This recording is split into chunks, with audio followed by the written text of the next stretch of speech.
Good evening, welcome to another episode of Classic Books with Rashad Mitchell. Let's get into the Bible study time. Life in the Spirit study Bible from 2 Samuel chapter 22 and 24. We'll close out the book of 2 Samuel. We move into 1 Kings on Monday. Let's get into verse 22 of 2 Samuel chapter 22. Verse 22, it says, "For I have kept the ways of the Lord. I have not done evil by turning from my God. I have kept the ways of the Lord." That means David was not maintaining that he had never sinned or that he was perfect. He was expressing his desire to please the Lord with a heart that had been up to this point habitually turned toward him in faith.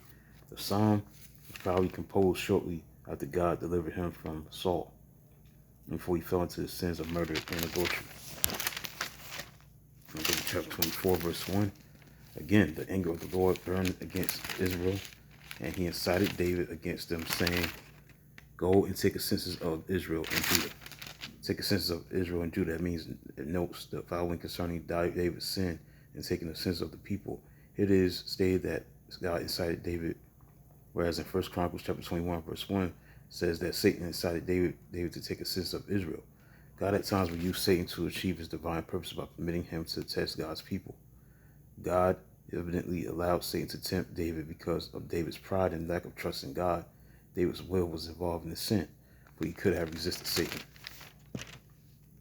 And the mention of the anger of the Lord against Israel presupposes that Israel had committed a grave offense against God. And God's anger is stirred only when people sin, and the people evidently had done something to merit this punishment, although the nature of their sin is not mentioned. Now, the nature of David's sin was probably pride, expressed in his leadership of a powerful and numerous people. But in his self-exaltation and boast of his great accomplishments and strength, David was glorying in human ability in great numbers rather than in God's power and righteousness. So in verse 17, it says, "When David saw the angel who was striking down the people, he said to the Lord, I am the one who has sinned and done wrong. These are but sheep. What have they done? Let your hand fall upon me and my family." Let your hand fall upon me. That means David knew that because he was the leader of Israel, his sin was greater than the sin of the people. Because in concern for them, he was ready to accept all the punishment. One of David's greatest character traits was his willingness to accept humbly God's punishment for his misdeeds.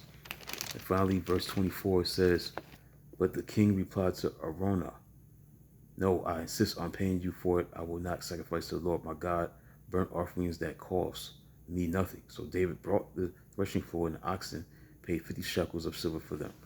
Offerings that cost me nothing." That means David's words reveal that to God, the true value of our gifts, worship, and life's service is measured primarily by the depth of our love and the sacrifice it involves. Jesus modeled worship and service motivated by love, as did Paul in the early church. Commitment to God that costs us nothing is worth nothing. All right, so that's it for the book of 2 Samuel. Monday I'll be in the book of 1 Kings. Deal with chapters 1 and 2. That'll be it. So that's it for the show for today. Till then, talk to you on Monday.